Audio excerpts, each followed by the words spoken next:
What's raging, gamers? Welcome to Rage Quit Video Game Talk Show. How you doing, Henrik the Wreck?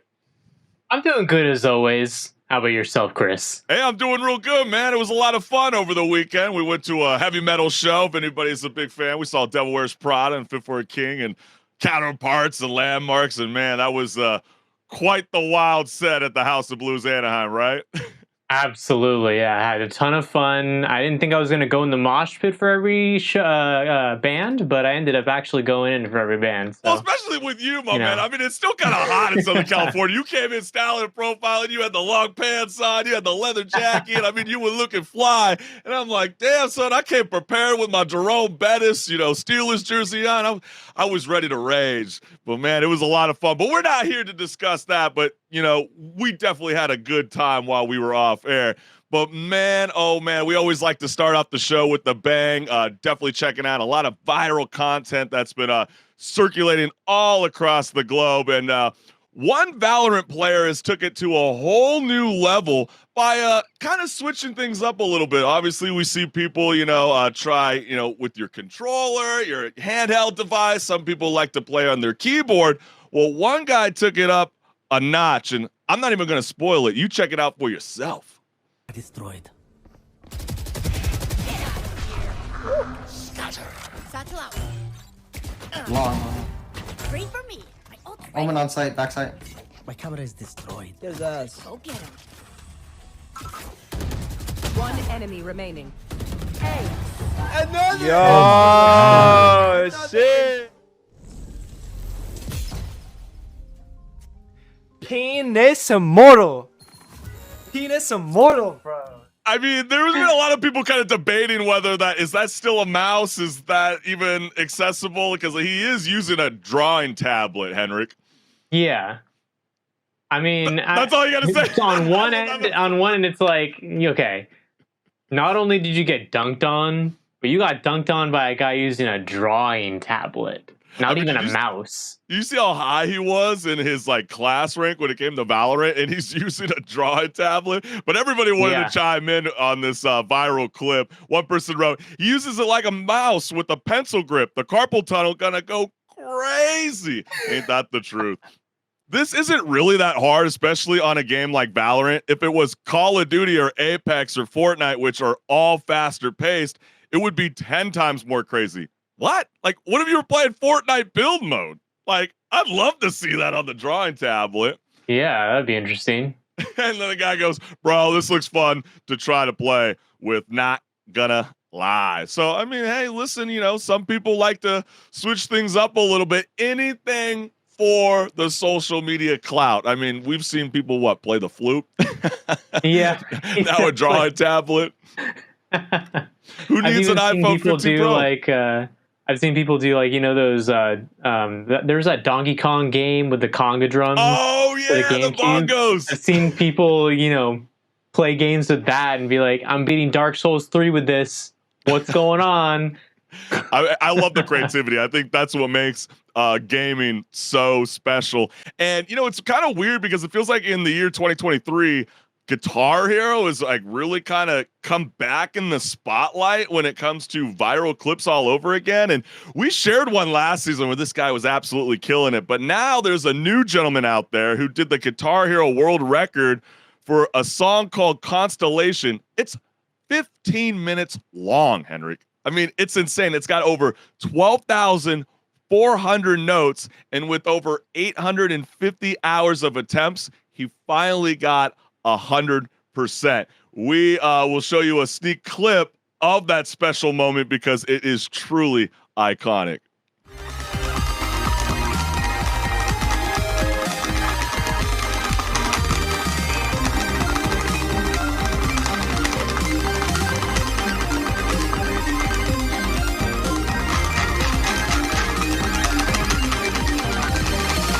Yes, come on, please, come on, please.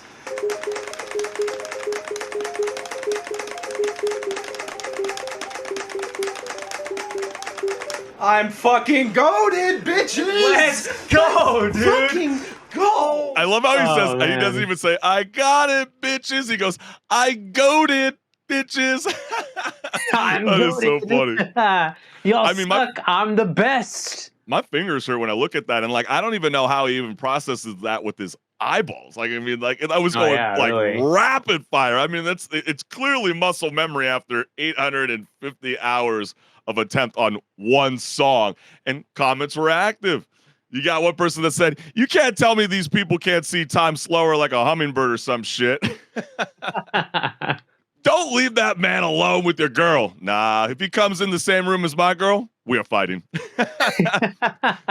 And last, he looks like someone who would spend 850 hours on one song. He probably hasn't cut his hair since he started. Well, you know what? He's a rock star after all. I mean, me personally, I would have gave up after like 3 hours, but to see that this guy was so persistent, never gave up. The Smithsonian, I know people are thinking about preserving video game history. Maybe we got to highlight some of these iconic clips. What do you say, Henrik? No, I think so. I think that, alongside preserving the video games, you got to preserve what the community did with the video games. Yeah, exactly. That's what makes these games thrive and makes people want to grab onto a controller all over again. But, this one isn't necessarily like a funny video or anything like that. But obviously, Call of Duty is about to be dropping real soon. And, they have all these new announcement videos explaining how they're remastering maps all over again. And before we even chime in, because I just want you to listen to the developers and what they have to say about revisiting these old maps in their franchise. So let's go ahead and take a look. The way we approach it is that how are we going to make these the best versions of those maps that people have ever played? Because that's what we wanted. That's what we want as fans. There are places where the metrics of the level are adjusted to fit more modern gameplay, but for the most part, it's going to feel incredibly similar. The biggest changes are really in a fidelity sense. Places like Afghan, where it might have been difficult to see somebody in some of the circumstances, we have new tools to make that both look better, but also read better, so that your target acquisition is improved. I've seen people play it for the first time, and they don't really know what they're going to see, and when that load screen shows up for Favela or for Quarry, you see them light up like, oh my gosh, these are the maps that I've been hoping they would remake.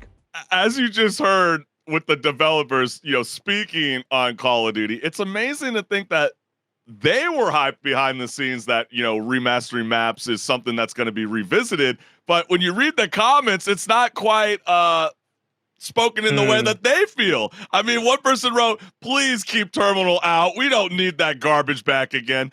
Been redone too many times and was overrated to begin with." We got another comment here that says, "Why are they remastering Modern Warfare 2 maps for Modern Warfare 3? Shouldn't they be remastering Modern Warfare 3 maps, or does that make 2 cents?" Yeah, I mean, it's a completely different thing, my guy. Yeah, exactly.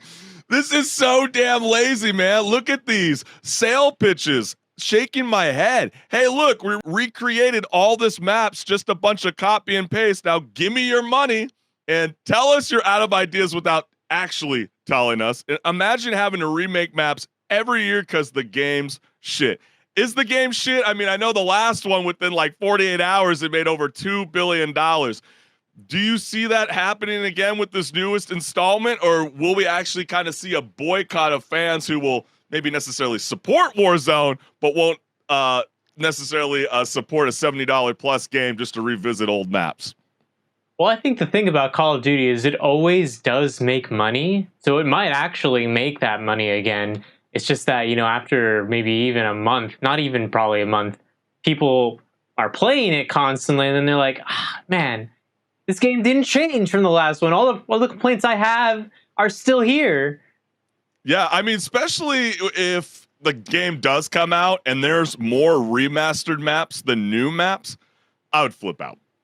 I don't know about you. Because I think that's the problem, actually, that the series as a whole is coming across right now, where they are not really good at map design with the new maps. I think a lot of people have realized that, and that's why they're going back to the old maps, because they're like, well, at least we can bring people back in with the maps that they know, right? But it's like, it's so ridiculous at the same time, because even in that same clip, you'll even see like an example of like, we wanted to adjust the combat experience to fit with the new modern gameplay. And instead of like keeping the helicopter where it was, they just turned it like 45 degrees, you know, or and follow it, they put like a Brazilian poster up of the flag. You know, it's like, that's supposed to change the gaming experience. Like, who gives a shit? Yeah, really. Like, the map's gonna be the exact same as it was when it came out originally. Hey, always, every single time. But hey, I mean, if that's a game that you're looking forward to, and trust me, it's gonna be revisited at one point during our pause or repeat segment. But clearly, gamers are upset, and we'll see what Activision does with their latest installment dropping pretty freaking soon. But we got a jam-packed show for everybody that's joining us on Rage Quit Video Game Talk Show. And since you are joining us, you might as well hit the like and subscribe button and the notification bell so you never miss a live show. But I don't know about you, Henrik the Wreck. Are you ready to rock and roll, my friend? Absolutely, I'm ready to rage. Hey, let's get it, fam.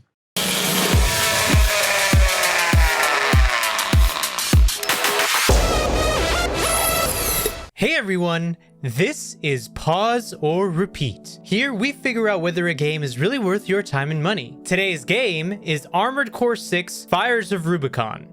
Armored Core 6 is From Software's chance to revive their old mech game series. It is a series that hasn't been touched since 2013, and as such, it is a bit of a risk to bring it back. Not to mention that the mech game genre hasn't been popular for a while, industry-wide. But is From Software successful in the revival of the series? To take a look at that, let's look at the gameplay. The gameplay of Armored Core 6 involves piloting a mech called an Armored Core, or AC, into war zones and battlefields. There is a lot of mech combat, as you could imagine, but the real draw is that the game gives you countless ways to customize your AC. The customization ranges from paint jobs and decals, to changing out for different weapons and individual parts of your AC. The way you customize your AC will determine your playstyle. If you want to have tank treads with Gatling guns, you can do that. Or you can be really fast with melee weapons, for example. The possibilities are great, but some missions will cater to different playstyles, and the game encourages you to experiment with different AC builds. Now, how about the story?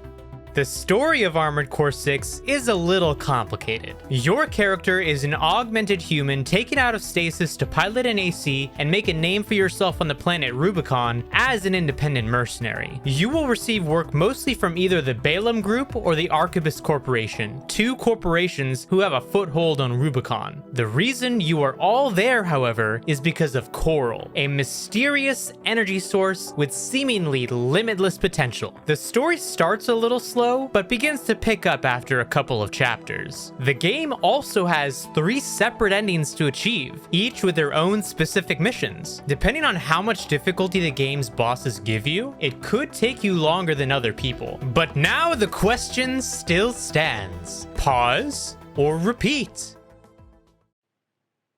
Man, what a fun game this was. Like, I actually forgot how much I actually enjoy mechs as a whole genre as it is. And playing through this game, I was like, man, this is like, at first I was like, oh, this is really floaty, really weird. But once you adjusted to it, I was like, man, this is really fun. I'm really having a good time here. And I kept seeing all these people saying like, oh man, this game is way too hard, way overtuned. Oh, don't you go there. Don't you go there. And I was just like, yeah, it's a little hard. I could see that. But, you know, I think that once you get over the hump of like figuring out how the game is and you kind of get a little accustomed to it, it actually is not so much difficult. It's just a matter of like planning your builds, your AC builds properly. And then everything just becomes kind of easy at that point, in my opinion, at least. But I don't know how you feel about that. I know you've had some opinions I swear, when you're we giving me first so talked many about ideas. it. We don't even have any merch for Rage Quit yet, but you're giving me so many ideas. We're gonna have to give you your own specialized shirt, and because you say this all the time on Rage Quit, sounds like a skill issue. That's literally gonna be on the shirt. Like it's just this game. It definitely does have what people like you referencing right now. These skill-based bosses, and I think that's really meant for is because they really want you to utilize all the assets that are provided for you to build upon your mech, which is cool. But then at the same time, some people like myself like to live the simple life, and we like to roll with what we like. This game does not provide that for you. I know you did kind of tackle on in your amazing video as always about like the story mode behind this game. I don't know about you.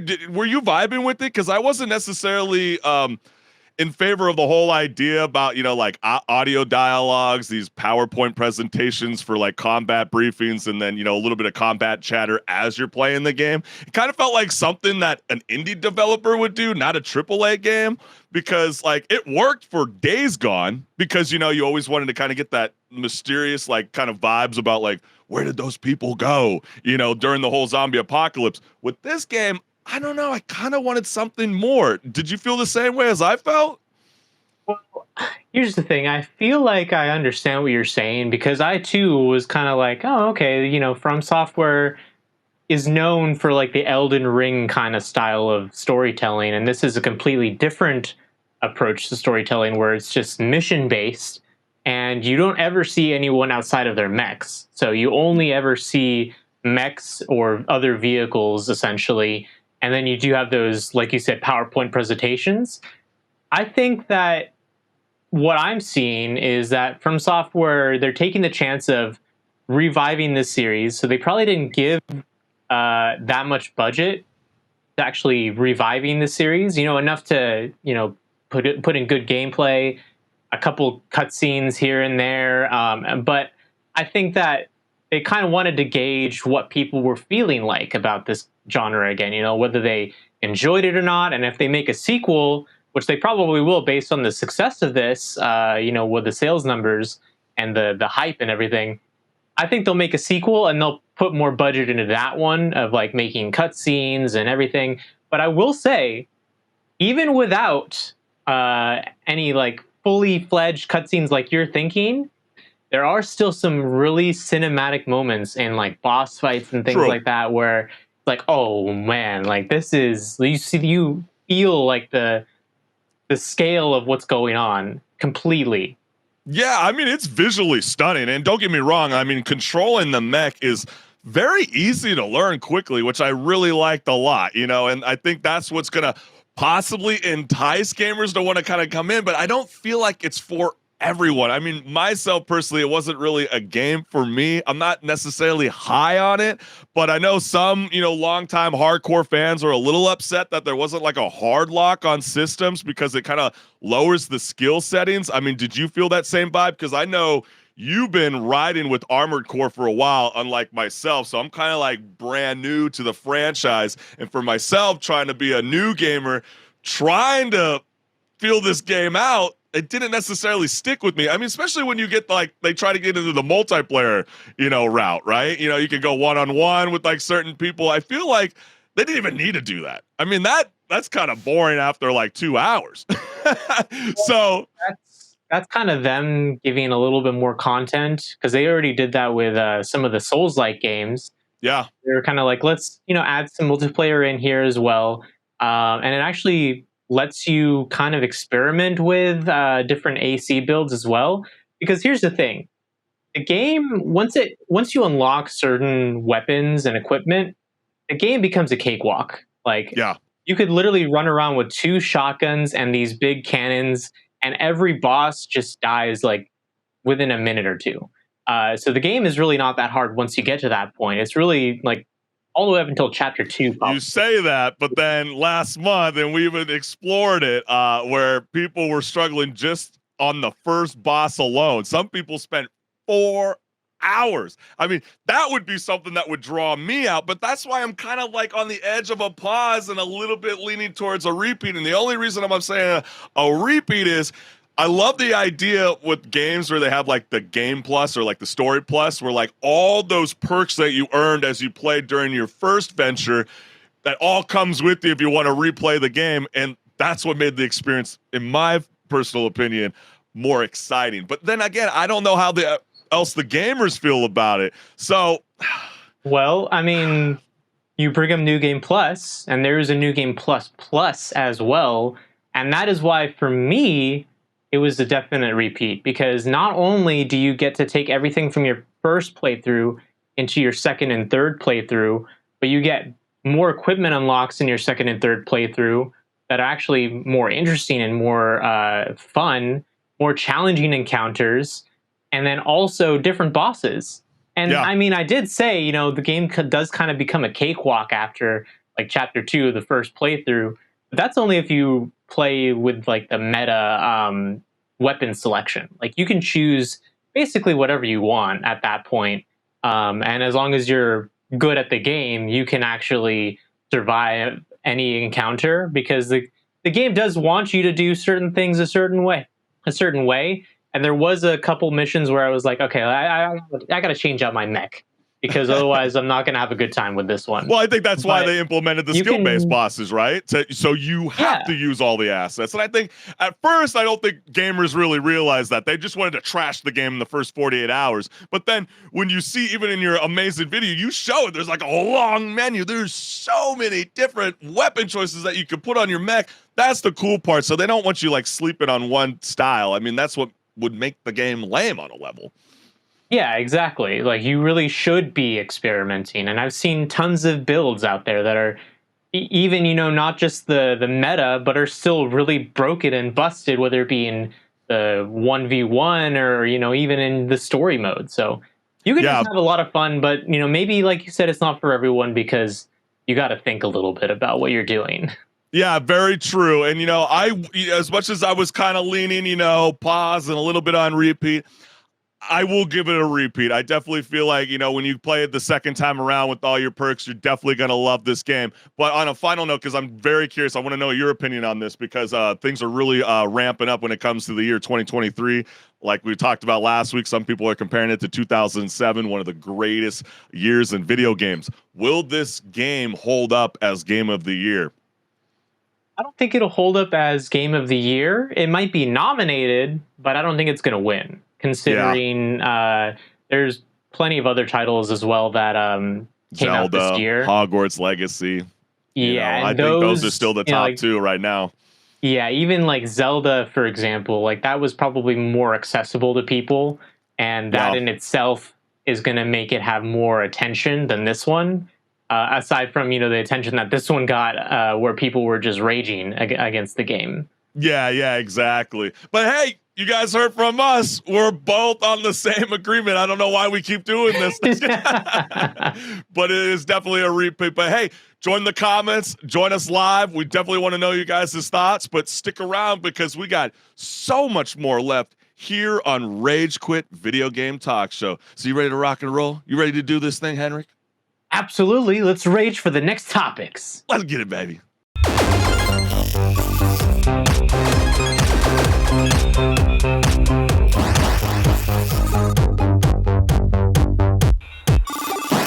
What's good, listeners? Welcome to Patch Notes, where my co-host Henrik the Wreck and I discuss gaming news, industry talk, and so much more.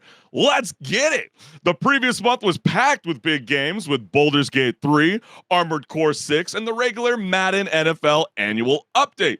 And September 2023 won't be any different. Mortal Kombat 1, the fighting franchise that drew crowds at arcades in the early 1990s, has conjured new gruesome fatalities for its second narrative reboot. A cast of familiar characters such as Scorpion, Katana, and Johnny Cage will be assisted in battle by partner fighters who leap on screen. So let's go ahead and take a look. You just shape-shift into anything you want? I can shift only between this and my natural form. Whoa. I was terrorized, run out, freak among my people. You misread my intentions, princess. They're out for you too, Size Off. To catch me They must see me. Doesn't that game look beautiful? Well, unfortunately, yeah. Henrik, not for everyone. Yeah. The game actually dropped today for anybody that wants to get it, but if you're a Nintendo Switch, you're going to be pretty upset. I mean, check this out. I mean, there's a comparison here going, crying at the Switch version of Mortal Kombat 1. Why did they just wait for the next-gen Switch console? The fact it costs $70 is robbery. We got another comment here that says, Nintendo fans keep saying, quote, graphics don't matter, end quote. Mortal Kombat heard you loud and clear. $70 for this? And people are suggesting, yeah, ain't no way they charging $70 for a downgrade. Should be like $40. That is truly upsetting, especially considering how we had a debate last week about how 2023 is being considered one of the greatest gaming years since 2007. And one of the things that you referenced, which I thought was a valid point, is the only thing that's going to plague 2023 is, and what was it, Henrik?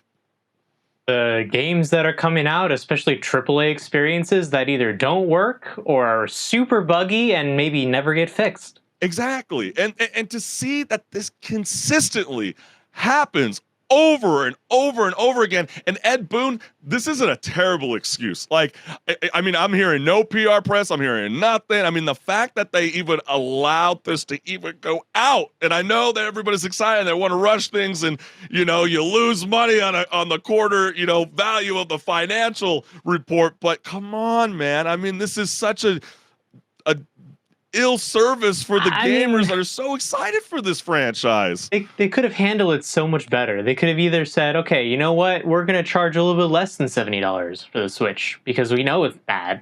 Or, you know, if they wanted a little bit more time to have it in the oven, to say we're going to release it for the consoles, the PS5 and the Xbox Series X and PC, and then we're going to, you know, wait on the Switch version and release it a little bit later so that we can work on it a little bit better.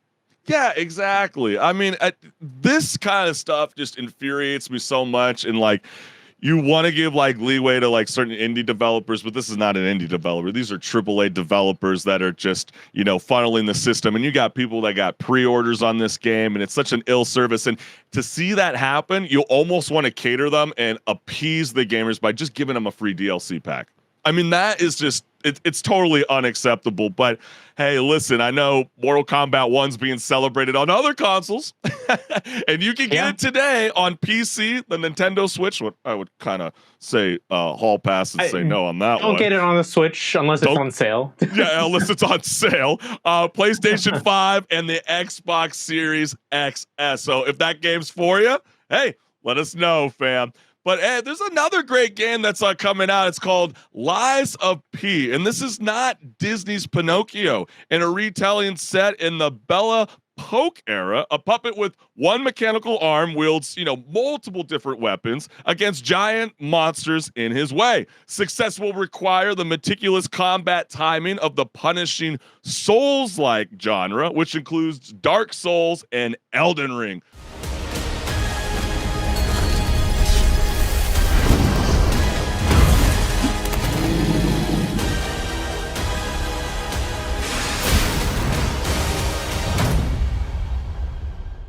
A lot of the like Disney, like what we know as Disney things, are losing their image in a way now. Oh, you mean their magic? They're no longer Disney only because the license time is up. So now people can use like Pinocchio in their own stuff. And there was that horror movie with Winnie the Pooh. Yeah, exactly. I forgot about that. Yeah, that kind of slipped under us. And now we got no dwarfs. That's a naughty word. Now they're mythical creatures. So, you know, hey, you know, whatever floats your boat, you know, do your thing. But, you know, people were pretty jazzed about this game and kind of hinting on some of the things that you were saying, because one person wrote, by the way, for those that aren't aware, Pinocchio is actually a dark tale turned into a children's tale, not the other way around. Got another comment here that says, the fact that it has a more linear narrative focus is what has convinced me to try it out. Imagine a Lies of P game in the same style, but on the Wizard of Oz, Alice in Wonderland, and the Brothers Grimm fairy tales. I think that's a good point. I mean, people are getting excited to see that these adaptions are kind of leaving from your child-friendly experience and now kind of being more immersed into an adult-friendly experience. I'm kind of hyped on this game. What about yourself, Henrik? Yeah, it looks great. I've been seeing tons of clips. I haven't had a chance to play it yet, but I've been seeing tons of clips of people playing it, and it's like one of the Souls games all over again, which, at least for me, that's a fun time. For some people, it might not be. It's, once again, a skill issue. So, harping on that again. Yeah, I know, right? It's funny that you said that because it's true. Because for me personally, I'm not into like the Dark Souls. Elden Ring was fun, but like because it is kind of like one of those things that it's like a head scratching. You're like pulling out your hair like you're like some heroin meth addict. You're like pulling your hair out like in patches because you're just so frustrated. But Lies of P, I mean, I think the graphics are pretty cool. They're pretty visually stunning, and the fact that it is like a linear narrative, I think is gonna hook me in. But hey, gamers, Lies of P is out today on PC, PS4, PS5, Xbox One, and Xbox Series XS. So definitely got a new game for you guys this Tuesday. And also, EA Sports FC 24 is coming this month. And after 3 decades of FIFA brand extension, this soccer game returns without the license of the sport's global governing body. Beyond the elimination of World Cup content, agreements with the Premier League, Bundesliga, and others mean that little will change. Women's soccer players are also being added to Ultimate Team, the squad building mode that has been lucrative for Electronic Arts. So if you haven't seen a highlight of this game yet, we have a clip for you guys right now.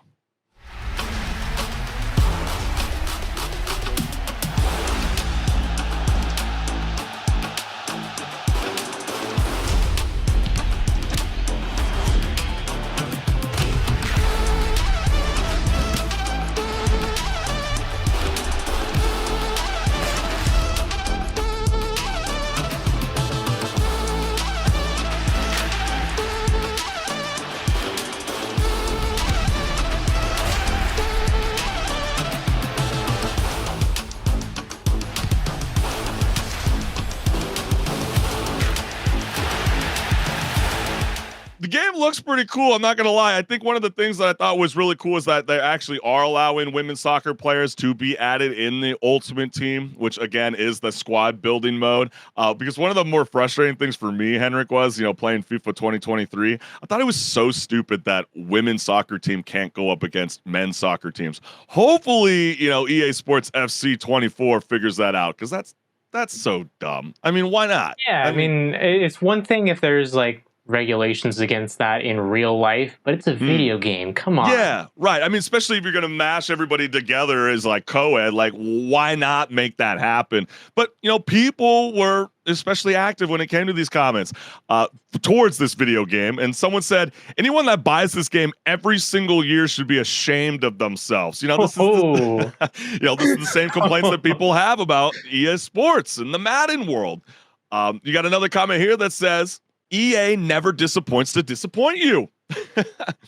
They really need a new engine. The animation tech is actually a huge milestone, but unfortunately, in Electronic Arts' hands, it won't make much difference. And last, FIFA's biggest problem is defense. And again, FIFA's not involved with it, my guy. It's FC. They moved on. But whether it be the easiest difficulty to the hardest, the final score will always be 5 goals average on any team. That's kind of true, man. I mean, how many times does that actually happen in a real soccer game? Yeah, really. I mean, what do you here? I am not a sports game person, but I have played sports, and I did play soccer growing up. That doesn't happen in real life. Like, even when I went to go see actual sports games of any sport, it often doesn't happen for a lot of sports, I'd say. Yeah, you're probably going to have a higher chance of that happening in hockey because, sometimes when your team's getting their ass kicked 3-0 and they want to pull the goalie out just so they can bring an extra defender in and then they just keep mollywopping you because you got an open net. That sounds a bit more reasonable. But when you see, any kind of EA Sports FC 24 game start doing this, then yeah, that's gonna kind of draw people away. But I'm so curious. I wonder if the reception's gonna be loud for EA, but only time will tell, because EA Sports FC 24 is out on September 29th on PC, PS4, PS5, Nintendo Switch, Xbox One, and Xbox Series XS. And I'll put a little note. People are probably wondering why we didn't reference Cyberpunk 2077, Phantom Liberty. Guys, it's a DLC. It's not a brand new game, but trust me, it's going to be really, really cool. And if something jives with us, we might revisit it. But then again, comment below. Let us know if you guys actually want to hear us discussing that game. But Henrik, let's talk about some industry talk, because, man, there are a lot of developers that are raging behind the scenes. What's going on? Yeah, so a lot of indie developers are using Unity, this game engine called Unity. And they've actually now been looking at other alternatives and kind of either that or saying to Unity, hey, you have to change this. And change what? Well, Unity, they decided to change their monetization model. So they introduced a new monthly runtime fee, which would be charged each time a qualifying game made with Unity is downloaded by the end user. For example, users of the free personal package would become eligible for the fee if a single project were to pass $200,000 in 12-month revenue and $200,000 lifetime installations. Yeah, that's correct. Which, I mean, when you got a budget for certain indie developed games and they surpass that is a lot. Yeah. But at the same time, what Unity's doing is, after that point, they are now charging a flat 20 cents per install, which means, say if your game is like $3, you're getting another 20 cents taken out of that on top of everything else that's already having to be taken out of that. And yeah. I think that's crazy. They really shot themselves in the foot. And we have tons of comments. Unity CEO John was EA CEO when FIFA 09 launched with loot boxes. Last year, he said developers making games without monetization in mind are, quote, effing idiots, end quote. In an EA stockholder meeting, he entertained the idea of charging $1 to reload an ammo clip in Battlefield. We also got another tweet here that says, from Unity, expressing everybody's concerns, saying, quote, we have heard you. We apologize for the confusion and angst the runtime fee policy we announced on Tuesday caused. We are listening, talking to our team members, community, customers, and partners, and we'll be making changes to the policy. We will share an update in a couple of days. Thank you for your honest and critical feedback. We also got another one here. This is so good. The Four Horsemen of Corporate Greed: Unity, Wizards of the Coast, Blizzard Entertainment, and Adobe. Also got here, I think the trust has been broken. Who says they won't pull anything crazier in the future? It's crazy how corporate greed can affect so many people's livelihoods in such a short time. And, people were probably looking at like, really? Is that even true when it came to the whole Battlefield situation, where they were actually legitimately thinking about charging you $1 to reload an ammo clip? Well, we found that hidden gem. You think. It's very worse than you think. And we found that hidden gem thanks to the beauty of YouTube. So let's go ahead and take a look. A substantial portion of digital revenues are microtransactions. When you are 6 hours into playing Battlefield and you run out of ammo in your clip, and we ask you for $1 to reload, you're really not very price sensitive at that point in time. We're not gouging, but we're charging. And at that point in time, the commitment can be pretty high. And that's pretty crazy, considering, how he left, or he stepped down from Electronic Arts and then later joined Unity. And, Unity is virtually used everywhere in the mobile space, because if you played a game on your tablet or your phone in the last 10 years, such as like Pokemon Go or Call of Duty Mobile, well, guess what? There's a solid chance that 80% of the game was made with Unity. So my question to you, Henrik, is, suddenly being charged, per installation for a game that was downloaded millions of times for free seems like it would result in a business killing decision, especially when it considers the runtime fee with the flat 20 cents per install. But then the second half of me was saying, is games actually free? I mean, yeah, you see the game and you're not paying $2.99, but they got ads running inside the games, which is bringing revenue back to the developers. So do they have an argument to stand on, Unity?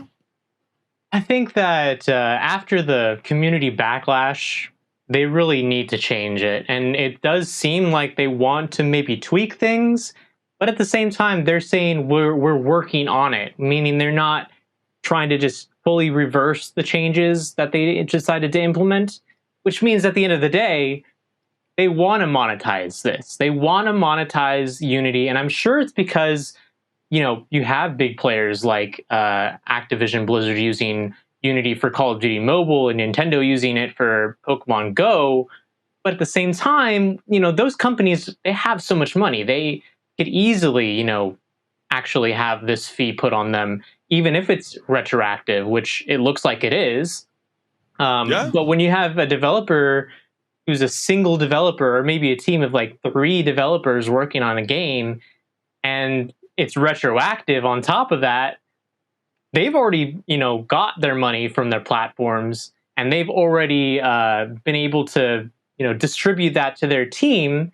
And now all of a sudden you're deciding to charge them $20 or not 20 cents per install. Like, that is just highway robbery at that point. Yeah, I mean, that was the biggest concern, because like some people were saying, like, you can download your game on the mobile device, and then what ends up happening if the user needs to clear some space on his device and he has to delete your game, but then decides to re-download the game? Well, you're going to get hit twice with that runtime fee. So then you're going to charge 40 cents. And so that's what makes people say, theoretically, that a bad actor could set up a server farm to automate that action so they can force a studio into bankruptcy by running it up on its Unity tab. So, and they did say protest. Yeah, and they did say they have, tools to prevent that sort of thing from happening. But at that point, you have to trust Unity to have adequate tools that are not going to be, audited by anyone but themselves, because they're not open source. They're proprietary tools that are, counting the installs. So at that point, if you're already trusting them with that, you don't want to trust them with the fact that they did this switch on you. So why would you trust them on that?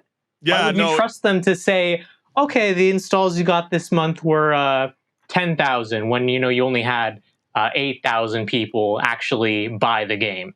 Yeah, I mean, you're not lying. And the Unity pricing debacle has taken an unfortunate, dangerous turn, with the company canceling a town hall meeting, which, by the way, that kind of made me laugh. It sounds like they're doing like a political movement. They're not. A town hall meeting had to be canceled, though, because they had death threats, in addition to indie developers starting a campaign to boycott the Unity Unite conference in Amsterdam on November 15th. So definitely we'll be following this industry news, because this is pretty blockbuster in my opinion. You were telling me a little bit during pre-production that there is another hidden gem. I believe it's called Godot, that some people are starting to transfer over to. We'll see if the hype is real. But other than that, Unity, you got to get your checks and balance in order. But hey, let's definitely move on to the next topic of conversation, because as is usual the case with Bethesda's RPGs, Starfield is a dream for modders. There are bugs to fix, a clunky UI to replace, and plenty of wide open spaces to fill with nonsense. And even if you play Starfield, you might not remember it even has the option to change your character's pronouns. Well, it's been the subject of bizarre rants, like streamer Heel versus Babyface screaming in protest, but the hypocrisy is real, and I love this mashup, because this was the same gentleman that was getting upset with people being angry that there was a trans character in Hogwarts Legacy, and now he has a stance on pronouns in Starfield. Let's go ahead and take a look. I will not be berated, bullied, intimidated into not playing a game because you think it attacks you or goes against your ideology. Boo fucking who? Man up! Fucking pronouns! Boo fucking who? Man up! Fucking gender ambiguity! You think it attacks you or goes against your ideology, and you just can't help! Shovel! You're dog shit! You think it attacks you or goes against your ideology. Fucking crap! Ideology into everything! Well, you know what's really funny about that mod too as well? People caught on to it. They were stating that they only removed he and him and she and her. And so essentially everybody was locked on they and them.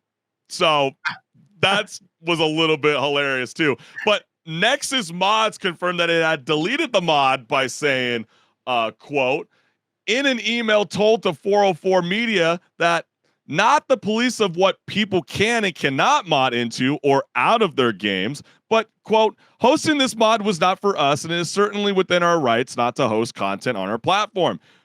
It's not a political statement or an alignment to one side or the other in culture war.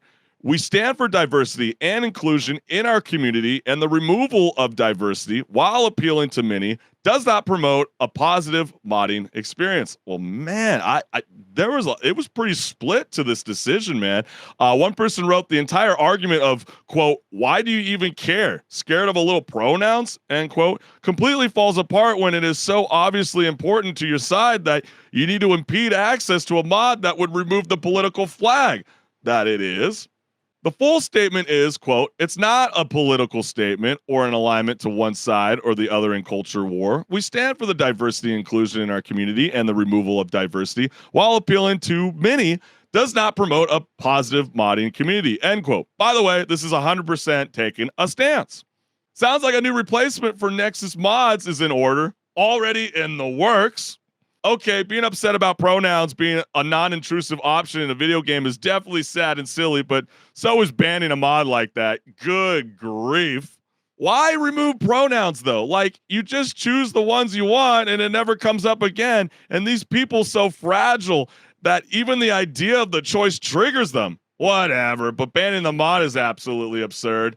And last, I think it's important to note, if you, for some reason, would like to use such banned mods, there is a site called Based Mods, which archives any mod that's been taken out of circulation for a reason or another, just for general information. And my first reaction is, I guess people are lucky that Starfield even allows you to even do mods in their game, first off. And then, second, it's like, who gives a shit? I mean, really, like, this is the battle that you want to stand on? I mean...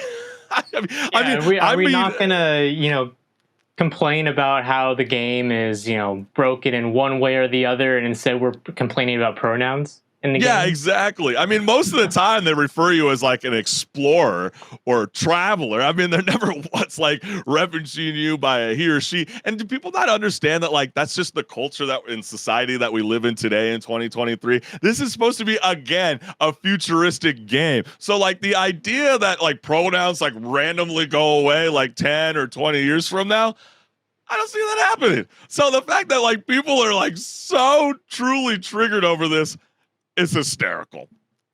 Oh yeah, it's definitely funny, but I don't know. We made a point of saying this is something that's not really newsworthy in a way, but at the same time, like, because so many big outlets have been talking about it and making a news story out of it, it's almost like we have to talk about it because we did. That's funny that you said that, because we did feel compelled. We didn't really want to talk about it because it felt so stupid, but then every single headline from IGN to PC Gamer and GameSpot, everybody wanted to jump on this for the 0.00001% of gamers actually bitching about a pronoun. Like, really? Yeah, like I think that it really is the vocal minority too that is complaining about it, because I'm sure the majority of people that end up playing the game and are having a great time now even don't care. they chose their pronoun that they wanted to choose, and that was it. They were done with it at that point. They didn't care. Absolutely. And there's a lot of people, even in those comments, that were like, why would you even remove it from your own community space? Well, guess what? That company has the right to have a mod on their website, whether you like it or not. So if you want to support Nexus Mod and you're so truly upset because that is what you stand by, hey, that's the country at least that we live in, but across the globe, not everybody gets that option. But you know what? It's not the end of the world, fam. Let's not trip. It's still an amazing game. Don't let this pronoun wars dilute Starfield, and we'll leave it at that. If you're gonna complain about something for the game, complain about something that's broken in the game. Because like you can still do the old school Skyrim trick where you can put a bucket on the guy's head and you can steal money into your inventory. That's the kind of crap that we want to see people complaining about, not this kind of style of stuff. But you know what? We'll leave it at that. But Henrik, what's going on in the tech-friendly world of Apple? It seems like they want to get involved in the gaming space. Yeah, Apple has been wanting to get into gaming more frequently now. They did kind of state that already. But the iPhone 15 Pro is coming out on Friday, I believe, because I have a couple coworkers who you can get the pre-orders going. Yeah, right now. Yeah, so they're getting theirs on Friday on the first shipment. And in the iPhone 15 Pro, they've got a new A17 chip with 6-core GPU, and the company does claim that it is the fastest mobile processor on the market, which, I could believe that, but considering they do a really good job of making sure that their processors are really, really fast in their phones. And so subsequently, their phones also are pretty good at gaming, and they did realize that. So they announced that the 15 Pro, not the regular 15, but the 15 not the Pro, regular 15. That is very got to make that clarification. Point. Yes, exactly. Because the regular 15 has last year's chip, but the 15 Pro natively supports several AAA games now. And they did reveal a couple of them, at least. They revealed that Resident Evil 4 Remake's going to be on there, Assassin's Creed Mirage, and Death Stranding. So 3, pretty high fidelity games are going to be accessible on your 15 Pro if you have one. And I think that's awesome because, you have these old handhelds like the PSP and all that we're able to play games, but handhelds like that are not really a thing anymore except the Switch, which is more of a home console that can be a handheld. But we do have some media in regards to this that showcases... we definitely got a hands-on preview. They did a presentation. If you haven't seen it, we got you, fam. So let's go ahead and take a look. iPhone is the best mobile gaming platform in the world. iPhone is powered by high-performance and power-efficient Apple Silicon, features advanced HDR displays, supports variable refresh rates, and is compatible with the most advanced game controllers. We're excited that the Division Resurgence is launching on iPhone in early 2024. And this new level of performance will enable new games for iPhone 15 Pro that were previously only available on game consoles, PCs, or the Mac.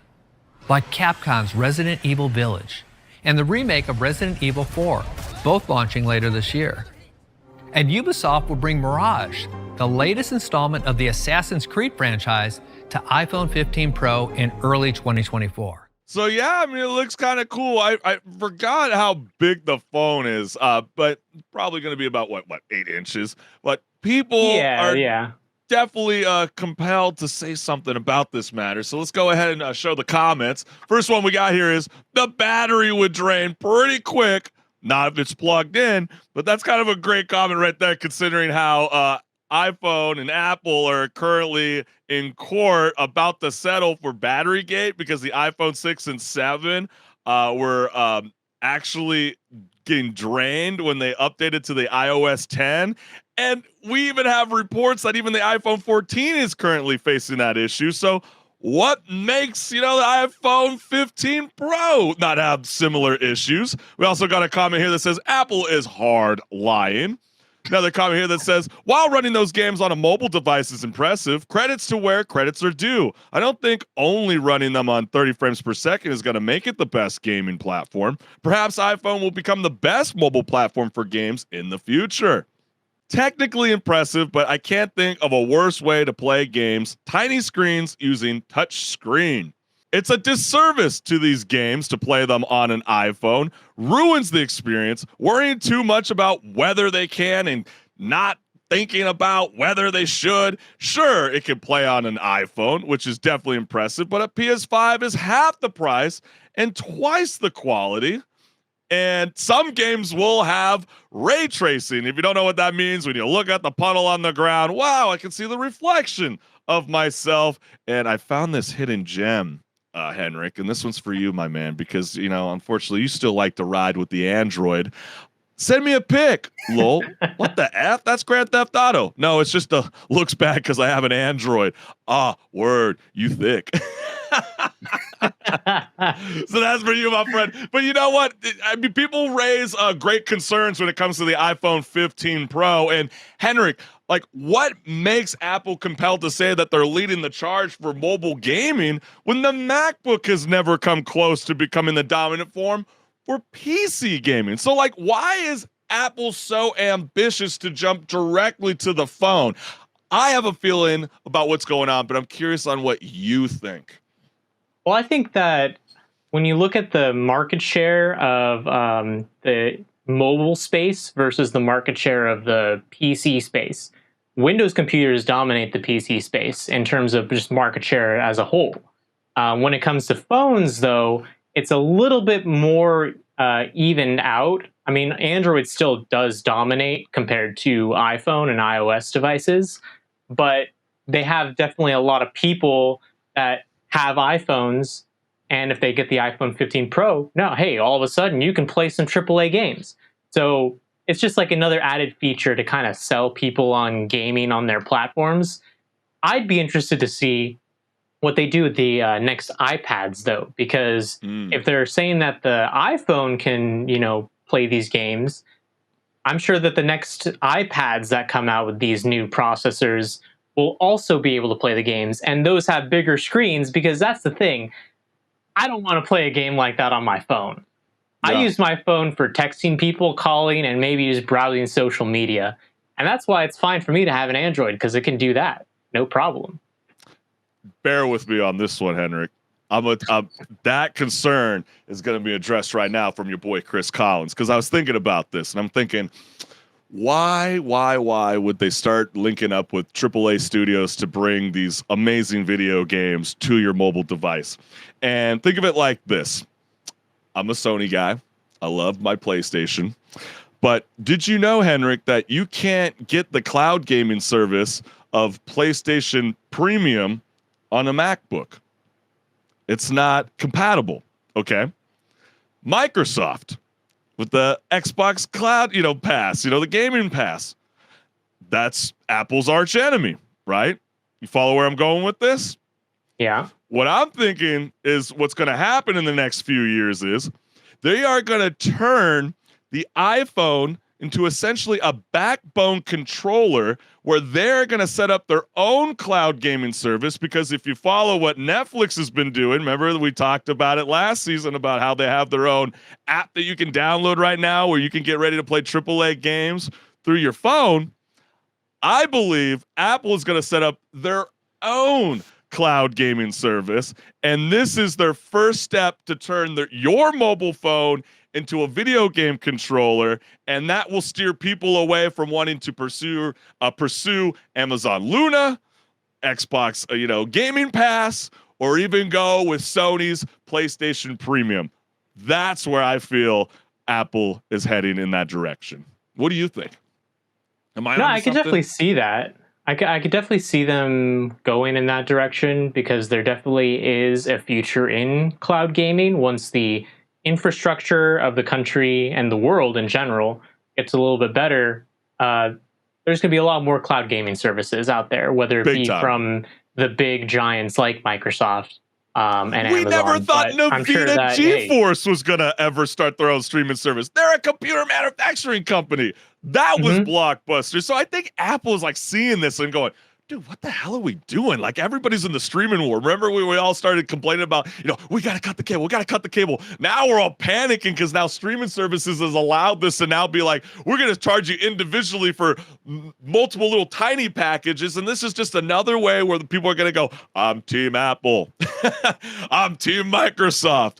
I'm team nobody. I'm going with the manufacturing company Steam or, Nvidia. Like, this is kind of insane.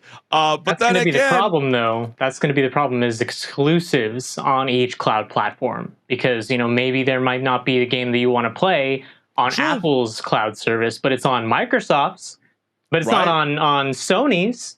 But, Think about maybe Elder Sony has a Scrolls game 6. that you like. So you got to have, like, multiple in order to get all the games you want to play. Yeah, that's an excellent point. But even kind of like steering away from what my conspiracy theory about bringing the remote play or streaming on the go to any kind of TV or etc.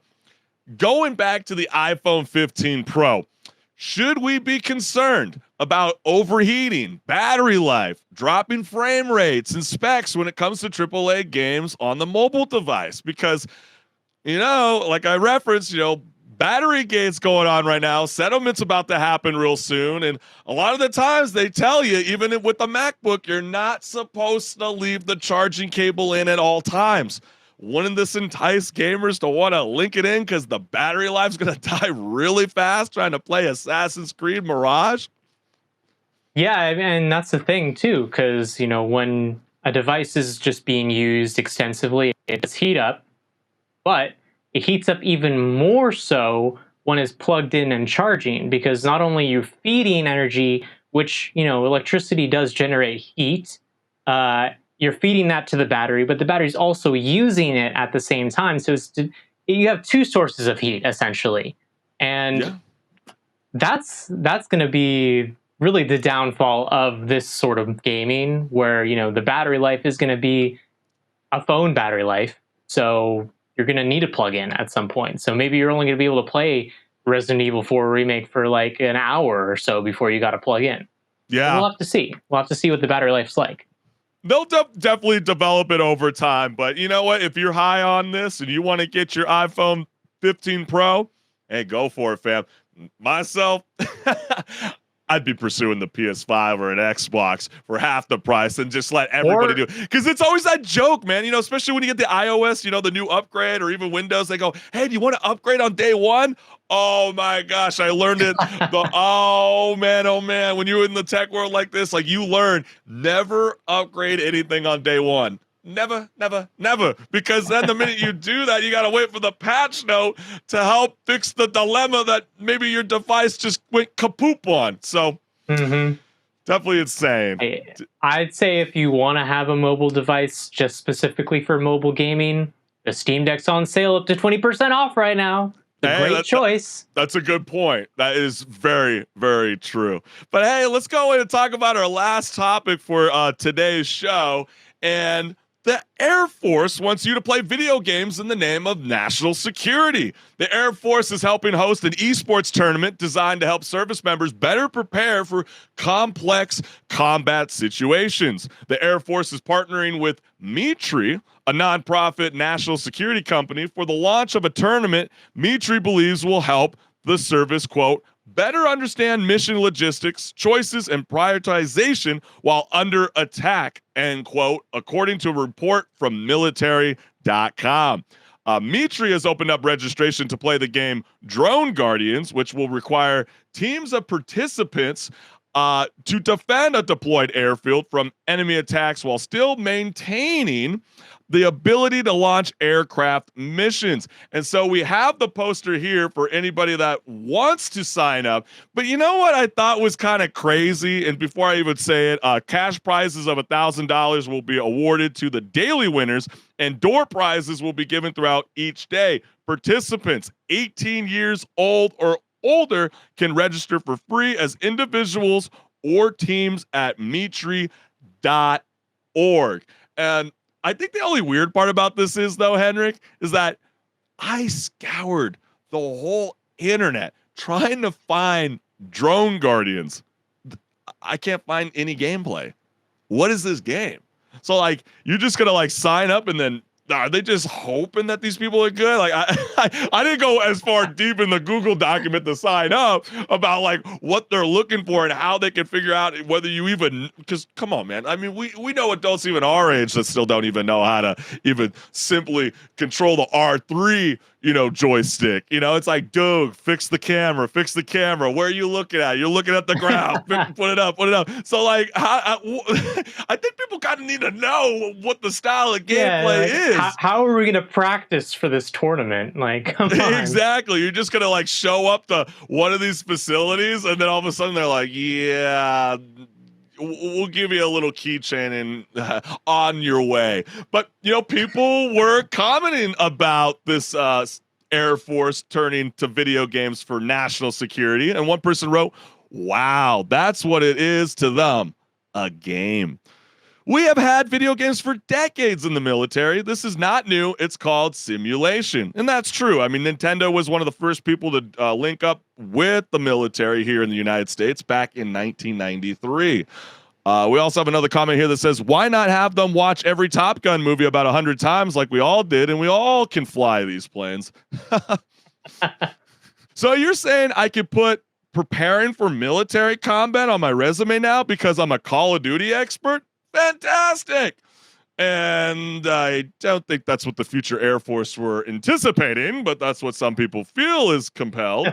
And this has been around for quite some time. And, we always say all the time that, video games is an educational tool. And again, this is an educational tool, but it's, unfortunately used for all the wrong reasons. But then again, at the same time, we do need national security to protect our borders and the people of all citizens of life. So when you see this, I mean, would you participate in this, Henrik? I don't know. I don't know. I mean, I'm not good at flying drones in person. I've flown a couple drones here and there, and you might think, hey, this drone has a controller just like a game controller. It's the same, right? It's not. But you know what's interesting about it, though? As much as it's called Drone Guardians, they're making it sound like it's a first-person shooter game. And you're going to be like playing like a Battlefield-esque style approach. Might be like Delta Force. I don't know if anybody remembers that game. I know they're about to get revamped pretty soon, coming back.